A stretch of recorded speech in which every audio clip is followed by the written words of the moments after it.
नमस्कार, आप देख रहे हैं एक न्यूज़ 24 और आपके साथ मैं हूं वसीम। एक बार फिर से हम हाजिर हैं। शाम के 6 बज रहे हैं तो हमने सोचा कि आपको सुबह से लेकर अब तक बिहार के साथ साथ देश की सियासत से अवगत कराया जाए। देश की सियासत में क्या कुछ हलचल हो रहा है, बिहार की सियासत में कितनी गर्माहट है, उससे आपको मुखातिब कराया जाए। और यही कारण है कि हम शाम 6 बजे हर रोज़ हाजिर होते हैं 6 बड़ी खबरों के साथ। सबसे पहले हम आपको कोरोना का अपडेट दे देते हैं। कोरोना के आंकड़े लगातार बढ़ते जा रहे हैं, चिंता का विषय लगातार बढ़ता ही जा रहा है। बिहार सरकार अलर्ट मोड पर है। स्वास्थ्य विभाग की तरफ से लगातार नोटिफिकेशन जारी किया जा रहा है और अब तो साफ साफ कह दिया गया है कि जितने भी अस्पताल हैं वो अलर्ट मोड पर रहें, कोरोना के मरीजों का उपचार करने के लिए तैयार रहें। अगर स्थिति थोड़ी सी भी बिगड़ती है तो स्वास्थ्य व्यवस्था उतनी दुरुस्त होनी चाहिए कि उस स्थिति को काबू कर पाए।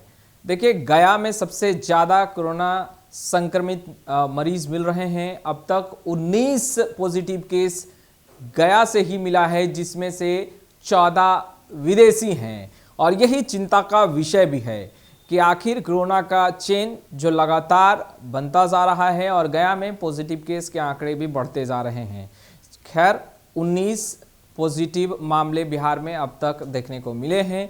आगे उम्मीद और आशा भी होगी कि लोग जागरूक होंगे और जो गया में लगातार पॉजिटिव केस का चेन बनता जा रहा है उसे ब्रेक करने में स्वास्थ्य विभाग और आम जनता भी सफल होगी।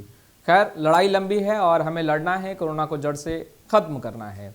अब हम बात कर लेते हैं कि मुख्यमंत्री नीतीश कुमार, बिहार के मुखिया नीतीश कुमार लालू प्रसाद यादव के लिए शुभ बिल्कुल भी नहीं है। अब जब हम बात कर रहे हैं शुभ और अशुभ की, तो यह भी बात कर लेते हैं कि आखिर हम ऐसा क्यों कह रहे हैं। मुख्यमंत्री नीतीश कुमार ने अपने बयान में कहा कि हम जब से लालू प्रसाद यादव के साथ आए हैं तब से लालू प्रसाद यादव की मुश्किलें बढ़ी हैं। मुश्किलें इसलिए बढ़ी हैं क्योंकि बीजेपी को नागवार गुजर रहा है दोनों भाइयों का साथ में आना, यानी बड़े भाई छोटे भाई का साथ में आना बीजेपी को पसंद नहीं है। और यही कारण है कि कभी सीबीआई कभी ईडी, इन तमाम चीज़ों का केंद्र सरकार दुरुपयोग कर रही है और लालू प्रसाद यादव की मुश्किलें बढ़ती जा रही है। ये तमाम बातें मुख्यमंत्री नीतीश कुमार कहते नजर आ रहे हैं। खैर, लालू प्रसाद यादव की मुश्किलें लगातार बढ़ती दिखाई भी दे रही है। सीबीआई एक बार फिर से उनकी फाइलों को खोल रही है और अब लालू प्रसाद यादव पर शिकंजा कसा जाना है, ऐसा लगातार बिहार की सियासत में बयान तैरता हुआ नजर आ रहा है।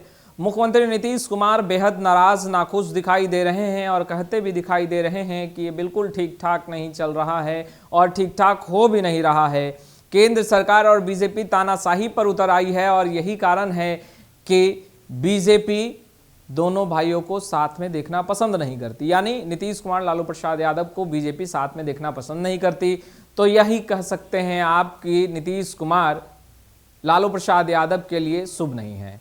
खैर, आगे बिहार की सियासत में बहुत सारी ऐसी बातें हैं जो आज हम आपसे साझा करेंगे। बिहार में शराबबंदी कानून और जिसको लेकर सवालों का बौछार, ये कैसे हम भूल सकते हैं जब हम शाम की 6 बड़ी खबरें आप तक परोस रहे हैं और उसमें शराब का जिक्र ना हो, शराबबंदी कानून का जिक्र ना हो और मुख्यमंत्री नीतीश कुमार पर शराबबंदी कानून को लेकर के सवालों का बौछार ना हो। ऐसा हो ही नहीं सकता। एक बार फिर से बीजेपी के कद्दावर नेता सांसद मनोज तिवारी ने मुख्यमंत्री नीतीश कुमार पर सवाल उठाते हुए उन्होंने कहा कि मुख्यमंत्री नीतीश कुमार संवेदनहीन हो चुके हैं। बयान बहुत ही बड़ा है और मनोज तिवारी कहीं ना कहीं एक बड़ा नाम, एक बड़ा फेम, एक कलाकार और साथ ही साथ सांसद। बीजेपी के नेता तो चुप कैसे रहेंगे, लगातार निशाना साध रहे हैं बीजेपी के तमाम नेता। और मनोज तिवारी अब ये कह रहे हैं कि बिहार में शराबबंदी कानून सफल नहीं है, केवल नाम का है शराबबंदी कानून बिहार में लागू। क्राइम लगातार बढ़ता जा रहा है और मुख्यमंत्री नीतीश कुमार चाहकर भी कुछ नहीं कर पा रहे हैं और यही कारण है कि मुख्यमंत्री नीतीश कुमार इन तमाम विषयों पर संवेदनहीन हो चुके हैं।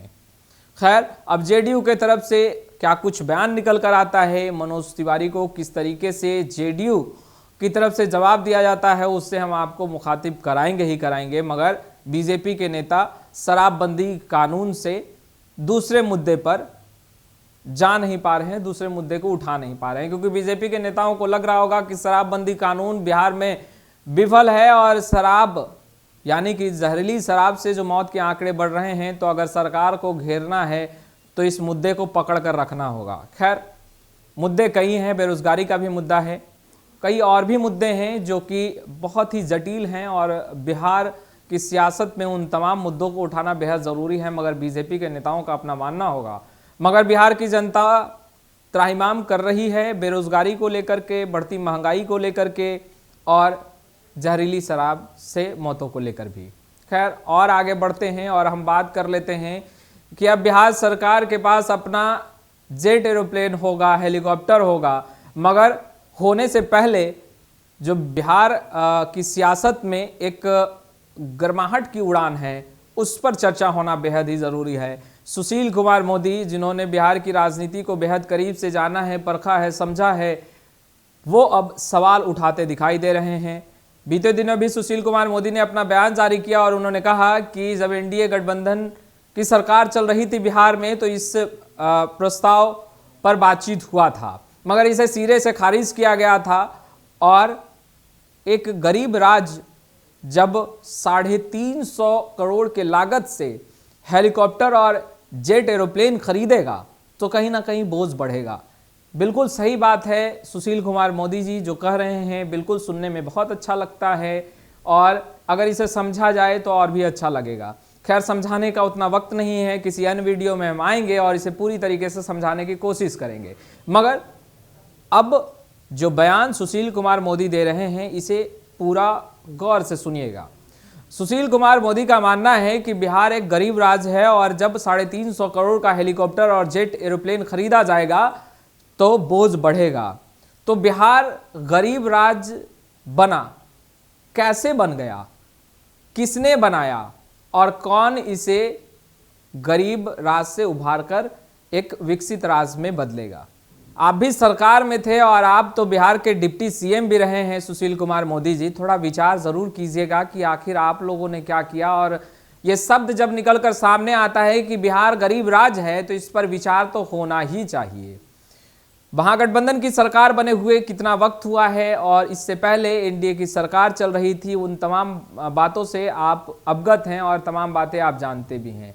एक लंबी पारी एनडीए सरकार ने भी बिहार में खेली है और उस पारी में अगर यह कहा जाए कि वह पारी ज़्यादा दूर तक नहीं चल पाया और बीच में ही रन आउट हो गया, तो ये बिल्कुल भी गलत नहीं होगा। अब जो पारी की शुरुआत हो रही है, ऐसा लग रहा है कि टेस्ट मैच ही चल रहा है, क्योंकि T20 खेलने के मिजाज में अभी बिहार की सियासत और बिहार सरकार बिल्कुल भी नहीं दिख रही है। खैर, अब जब अपना एरोप्लेन होगा और जेट एरोप्लेन होगा और हेलीकॉप्टर होगा, तो देखने वाली बात यह है कि बिहार की विकास की रफ्तार कितना तेजी से टेक ऑफ करती है। खैर, मुख्यमंत्री नीतीश कुमार ये कहते भी नजर आते हैं कि बिहार में विकास किया है और विकास के नाम पर ही जनता उन्हें वोट करती है। बिहार में शराबबंदी कानून जो लागू किया है, समाज में सुधार के लिए लागू किया है, महिलाओं पर हिंसा होना बहुत कम हो गया है। मगर हिंसा तो बेशक कम हुआ है, मगर लोग अपनी जानें भी खूब गंवा रहे हैं जहरीली शराब से। चलिए, खबरों के सिलसिले में थोड़ा और आगे बढ़ते हैं। जेडीयू की तरफ से जो बयान निकलकर सामने आ रहा है सुशील कुमार मोदी को लेकर के, उन्होंने कहा है कि अगर बात है 350 करोड़ रुपए की, तो देश के प्रधानमंत्री नरेंद्र मोदी हर रोज अपने चेहरे को निखारने के लिए 2 करोड़ रुपया खर्च करते हैं। चलिए, अब निखार पर भी बातें होने ही लगी हैं और निखार ऐसी कि हर नेता हर दूसरे नेता का चेहरा निहार रहा है, यानी कि अब सियासत में जिक्र भी हो रहा है तो मुद्दों पर नहीं बल्कि चेहरे पर हो रहा है। खैर, चेहरे पर जिक्र नहीं होना चाहिए और ये हम कैसे कह दे कि बिहार की सियासत और देश की सियासत में अगर मुद्दा है तो बेरोजगारी का है, और यह मुद्दा तब तक उठता रहा है जब तक बेरोजगार युवा सड़कों पर दर दर की ठोकरें खाते रहे हैं। अब देखने वाली बात यह होगी कि आखिर ये सियासत का रूप रंग कब बदलेगा, कब मुद्दे की बात होगी, और मुद्दों की बात जब होगी तो बिहार में विकास होगा। चलिए, थोड़ा और आगे बढ़ते हैं खबरों के सिलसिले में और 6 बड़ी खबरों में सबसे अहम अगर हम बात करें तो बीएसएससी पेपर लीक मामला है। देखिए, हर रोज हम आते हैं और 6 बड़ी खबरों में एक खबर यह जरूर होता है बीएसएससी पेपर लीक मामला। रोज रोज दोहराना और रोज रोज एक ही बातें करना हमको भी बिल्कुल भी पसंद नहीं है। खैर, रोज रोज दोहराना और रोज रोज एक ही बातें कहना मुझे भी अच्छा नहीं लगता और शायद आप भी सुनते हैं तो आपको भी अच्छा नहीं लगता होगा। आपको भी लगता होगा कि हर रोज 6 बजे हम प्रकट हो जाते हैं और हर बार हम बिहार सरकार की शिक्षा व्यवस्था को कोसने लगते हैं। आपकी भी कानें सुन हो गई होगी, हम लगातार जब कोसते होंगे और आप लगातार हमारे कोसों को सुनते होंगे। खैर, बीएसएससी पेपर लीक मामले में पाली 1, पाली 2 और पाली 3 और फिर एक बार खबरें निकलकर सामने आई कि पेपर लीक हो गया। एक बार हुआ तो दिल सहमा और फिर हमने आपको खबरें परोसी। हमने बताया कि बिहार की शिक्षा व्यवस्था बिल्कुल भी दुरुस्त नहीं है, लचर है और व्यवस्था ऐसी है कि दरोगा का बेटा कभी मास्टरमाइंड निकल जाता है तो कभी शिक्षक ही इस पूरे खेल का कहें कि एम्पायर बन बैठते हैं। मगर जब धीरे धीरे खुलासा होता है और आर्थिक अपराध इकाई जब एक्टिव होती है तो पता चलता है कि इसका सरगना बहुत ही बड़ा है और अगर देखा जाए तो एक पूरा घेरा ही है इस सरगने का। मुख्यमंत्री नीतीश कुमार अपने बयान में स्पष्ट कर देते हैं कि आर्थिक अपराध इकाई बहुत अच्छा काम कर रही है, कार्रवाई भी बेशक बहुत अच्छा हो रहा है। मगर मुख्यमंत्री नीतीश कुमार जी ये कार्रवाई वाली बातें सुन सुनकर लोग भी अब पक से गए हैं और हम भी जब खबरों को दिखाते हैं और परोसते हैं अपने व्यूअर्स के लिए तो हमें भी ये अच्छा नहीं लगता बोलने से कि कार्रवाई हो रही है और आर्थिक अपराध इकाई और बिहार पुलिस और जितने भी एडमिनिस्ट्रेशन के फैकल्टी हैं वो कार्रवाई कर रहे हैं, यानी प्रशासनिक महकमे के जितने भी लोग हैं वो इस पूरे मामले में जुटे हैं, छानबीन चल रही है।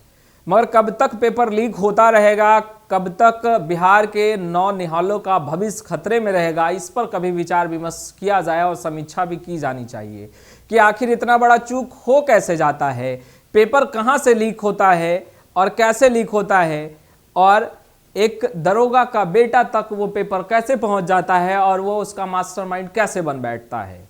ये तमाम बातें हैं जो मुख्यमंत्री नीतीश कुमार को सोचनी चाहिए, समझनी चाहिए और बिहार के शिक्षा व्यवस्था पर मानो लीक का जो मुहर लगा है, जो ठिप्पा लगा है, उसे ख़त्म तो करना ही होगा। क्योंकि सवाल तो कई उठते हैं और उन तमाम सवालों का जब जवाब नहीं मिलता तो दिल कचोट जाता है और उस कचोटे हुए दिल से अगर कोई पूछे तो जुमा पर यही निकल कर आता है कि बिहार सरकार चैन की नींद सो रही है। ये कहेंगे तो गलत नहीं होगा और आप भी सुनेंगे तो ये एक नया शब्द जो है वो आपको भी सुनकर बहुत अच्छा लगेगा। खैर, हमें बिल्कुल भी अच्छा नहीं लग रहा है कि हम बिहार के हैं और बिहार के व्यवस्था को कोस रहे हैं, मगर पेशे से पत्रकार हैं और समाज की टूटियों को तो आईने की तरह हम आपको दिखाएंगे ही कि सच्चाई और हकीकत क्या है। 2 की गिरफ्तारी, अन्य 2 की गिरफ्तारी हुई है, आगे और गिरफ्तारियां होना बाकी है क्योंकि सरगना बहुत लंबा है। खबरों के सिलसिले में इतना ही। कल फिर आपसे रूबरू होंगे, मुखातिब होंगे और एक बार फिर से हम आपको तमाम 6 बड़ी खबरें दिन भर की दिखाएंगे और बताएंगे भी कि आखिर बिहार के सियासत के साथ साथ देश की सियासत में क्या कुछ नया है। खैर, वीडियो पसंद आया हो तो खूब लाइक कीजिएगा, खूब शेयर कीजिएगा और अब तक आपने हमारे चैनल को सब्सक्राइब नहीं किया है तो ज़रूर कर लीजिएगा। आपका बहुत बहुत शुक्रिया।